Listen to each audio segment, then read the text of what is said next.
The great and powerful Oz has spoken.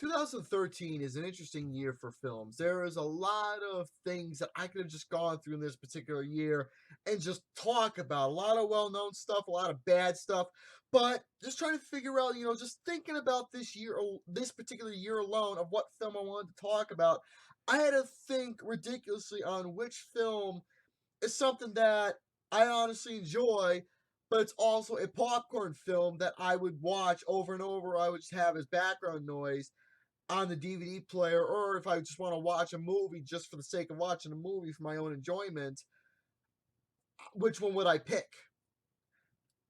I ended up picking this particular film that I wanted to talk to you all about because I'm one of those guys to where I have a lot of mixed feelings with this movie at all, but end up giving it a passable grading as an overall final. Because the thing is that there's things that I do like and there are things that I don't like with this movie, and I want to share them all with you. So, Oz the Great and Powerful. It's a very interesting movie. Really, really interesting indeed. So, Oz. James Franco alone. Good looking guy. You can't go wrong with seeing him in any film at all. His original job is a carnival magician, a madman, a con artist, a lie, a cheat, a steal, a performing miracle worker. All of a sudden, when a tornado hits Kansas, it was a dust in the wind storm that flew him off to the wonderful land of Oz, just like that, in his hot-ass air balloon. So he ends up meeting a woman named Theodora, who is played by Mila Kunis, who later becomes the Wicked Witch of the West. Now, before I continue on telling you all the plot about this film, just to get this out of the way, the worst Wicked Witch of the West I've ever witnessed. From looking at how she looked and visually, how she came off, the dialogue, the mannerisms. Terrible Wicked Witch of the West. Absolutely god awful. I couldn't stand it. The character alone is something that you would see in an adult themed entertainment film as a parody. So it's rightfully given that he is the new Wizard of Oz once he meets up with Theodora. He ends up meeting Evanora, who is the Wicked Witch of the East. Rachel Weisz, who honestly is another one that I was not a fan of at all. She looked great, but she just didn't come off to live in the part. I mean, she was playing the bitchy character that is supposed to be, but I couldn't get into her particular character at all. Like I said, looked great, just wasn't acting great to me.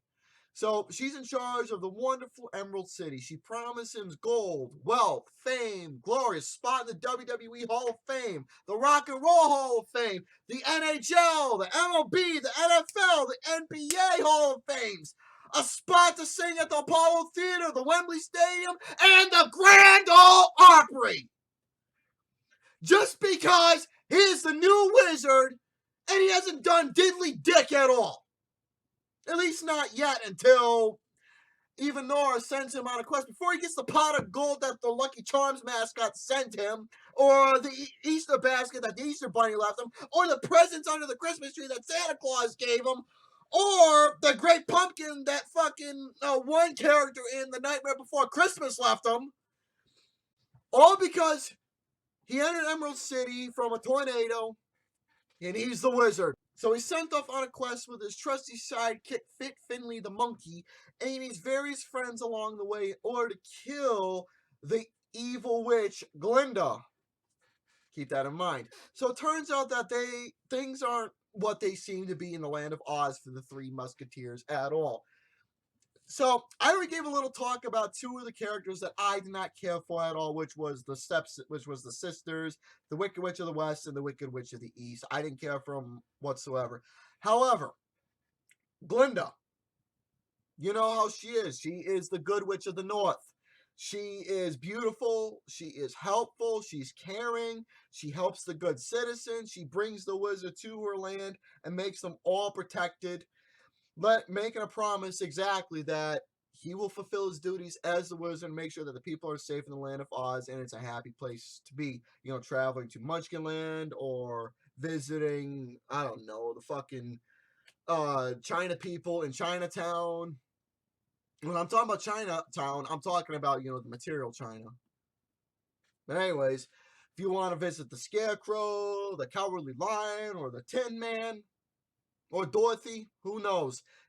Want to make sure that Oz is a safe and happy place. Now, the thing is, the story itself, I gotta give a lot of props to the writing. Now, it is like a prequel before the events of the act. Well, it is a prequel before all the events in The Wizard of Oz that we all came to love with Judy Garland. But even though this is much more of a modern film this time, but it gives you a little bit of a what if scenario, a nice little story of exactly of how Oz got his origins of becoming the wizard of this great land.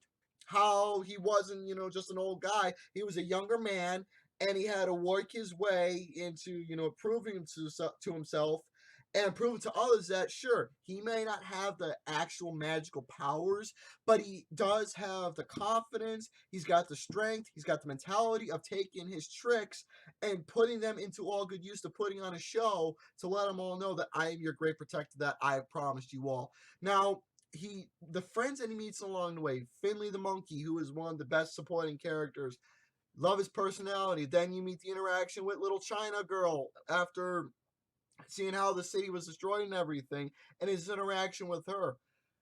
Such touch, so touching, so beautiful, and it does make you want to tear up a little bit.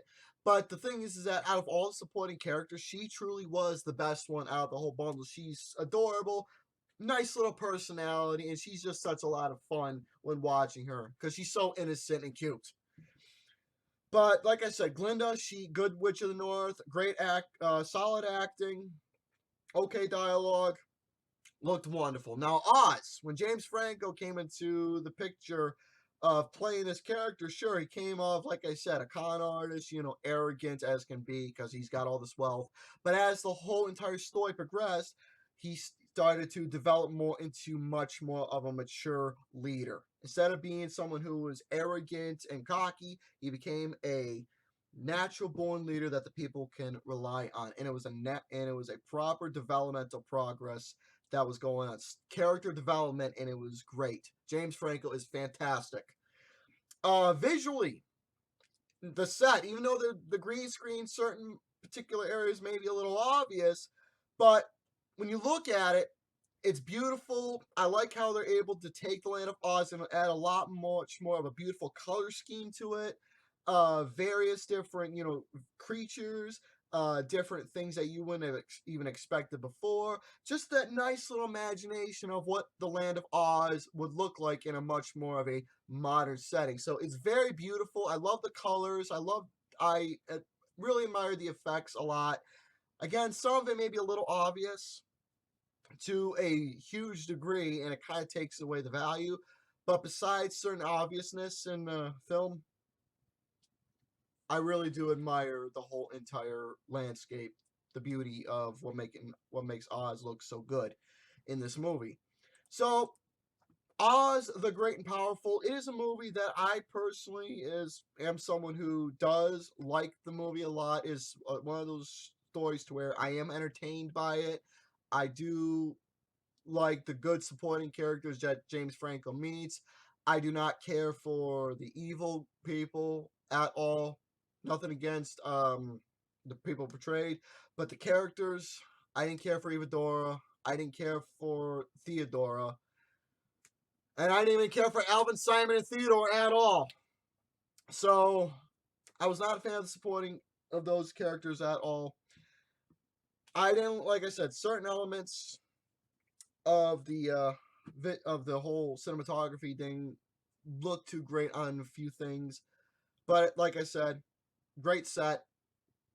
I love the whole entire concept of the what if scenario, making the whole prequel before the events in the Wizard of Oz. And it's just a nice little fun movie to watch overall. So is it a film that I give an extremely high rating to? Not necessarily, because the film does have some issues that I'm sure a lot of people will see and either will not care for.